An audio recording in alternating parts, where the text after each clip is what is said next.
What made your school the greatest or the worst time in your life? It wasn't about the number of football fields it had. It wasn't about the amazing teachers it had or the pathetic teachers. It wasn't about the fact that it rated number one in the country in terms of academics. What made your schooling life amazing or crazy was the 15, 16 guys you hung out with and your teacher and your headmaster. Does that resonate for you?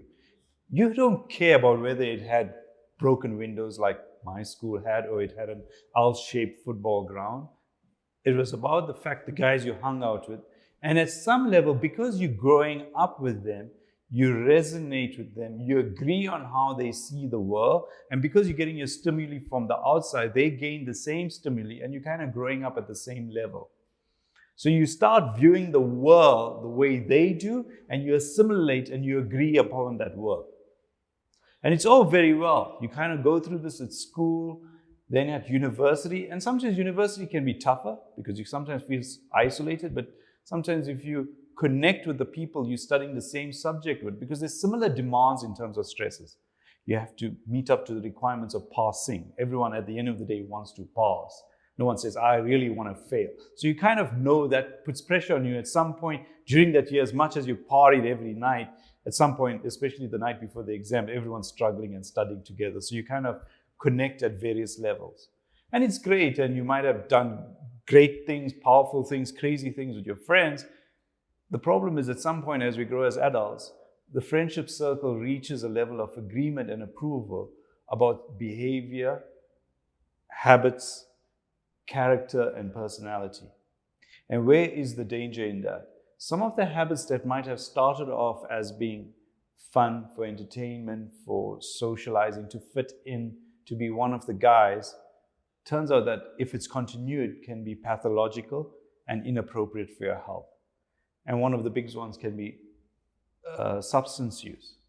Because back then when you were young, in your teens or young 20s, it may have been appropriate, or you may have assumed and socially may be seen as appropriate to binge on a Friday night, in fact for a Saturday night, and sometimes go on till Sunday morning. The problem is as the years go by, you're still doing that habit. It's not good for you. The other thing is like other habits. Maybe you all went out on a Friday night. If one of them got into trouble, it would become physical or mental or emotional. It may have been seen as appropriate, but over time, you know this is dangerous for you and the people around you. And you recognize, given that you've come to a facility, that you need help to get out of that negative space. And now you have to break free. And what's the problem in breaking free of the friends, be it female or male? Why is it difficult? Is that you are isolating and detaching yourself, and you're opening yourself up to loneliness. You don't have a crew that agree with you. And generally, who makes the best friends? Is it the friend that kind of lives a bit too, I'll use the word moralistic, ethical, or is a friend who knows your deepest, darkest secrets and is chilled with you? It's the one who's chilled with you, the one you know you can be a real idiot with, the one that knows your dark side and still grins at you and says, yo, you way to go, man. You know, back when you were kids, you did something crazy, you're the guy. But the ones who's kind of on moral, ethical ground, it becomes like a transactional relationship because you've got to be very logical, rational, and show your good side. So your dark side doesn't, use a word, get any sunlight. A best friend is, as much as I see you for your bad days, they're cool for the good days. But you want someone to be there during the dark times. And the challenge then is breaking free of those friends.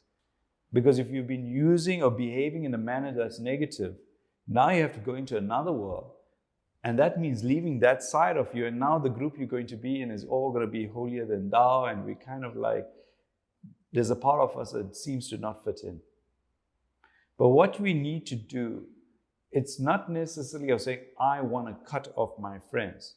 Because one thing I'll say is that I all know, you've said it, by saying I want to cut off my friends, saying I know what you are wanting to run away from. You see a darkness or a craziness that you recognize is toxic and pathological to who you are. It's going to keep you in an absolutely negative space, and there's going to be no growth. If anything, you're going to stagnate and go down under. So you recognize that you have to move on. So what's interesting, I know what you're running away from. But far, far more important, as much as you didn't find a group of friends where you're comfortable, safe, secure, everyone dots their I's and cross the T's, and everyone's so powerful and great, you're going to get bored.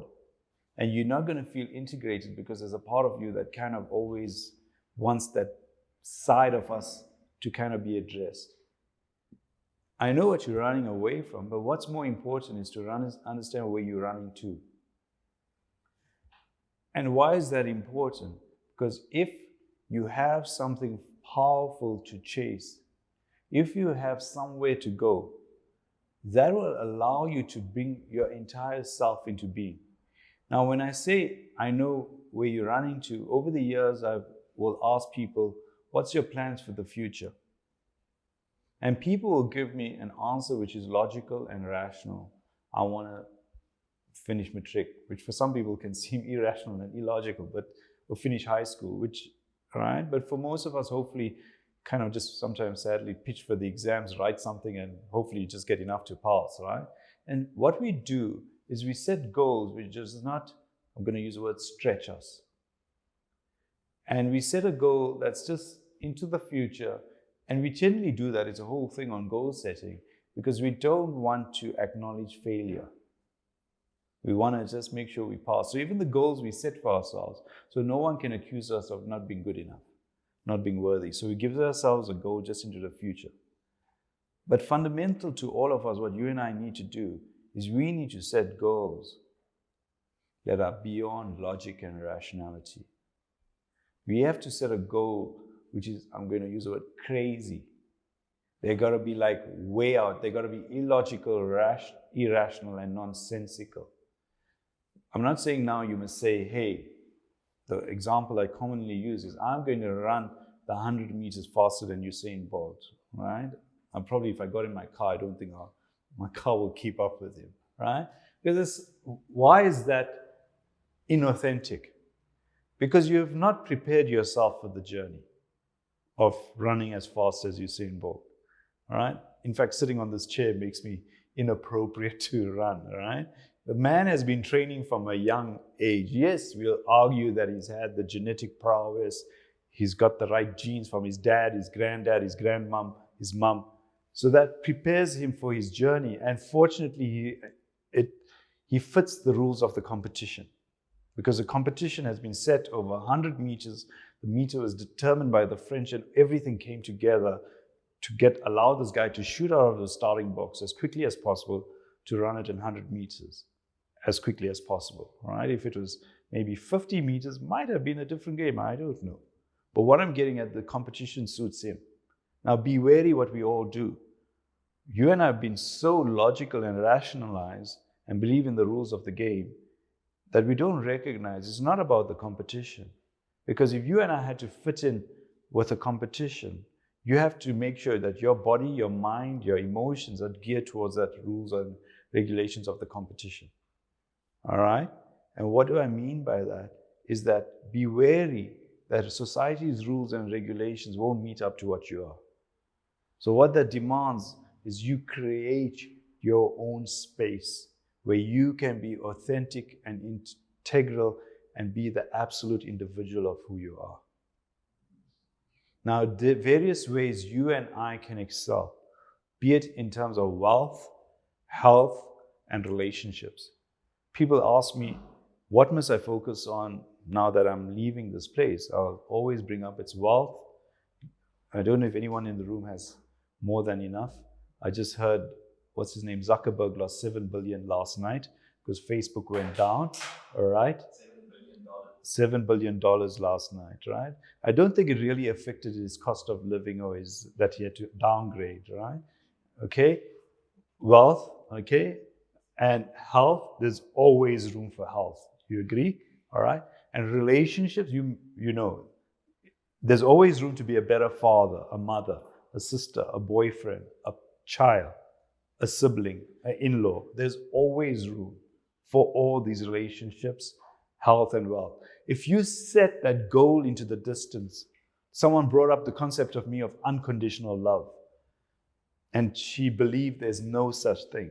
But at an absolute level, if you give love in abundance, infinitely and eternally, it's somewhat near unconditional. And unconditional also means, I'm going to add, is that in spite of how others behave, you will still be unconditional how you view love. Doesn't mean you are ignorant. It means you're aware of how people behave, yet you give love. If you have a child, they may act crazily even towards yourself. But you know, if you're unconditional, you will still give. Yes, with rules and regulations, because you don't want to also turn your son or daughter into a misfit. The idea is to give absolutely and unconditionally. Yet, and sometimes love has to be given in a particular manner, rather than just giving it as in giving money away and assuming the kid will get better. In fact, you'd probably be doing a disfavor to the child. So the idea is to set your goal crazily into the future. And what happens then? Your physical body will be forced to even get up in the morning and chase your goal, your truth, your meaning.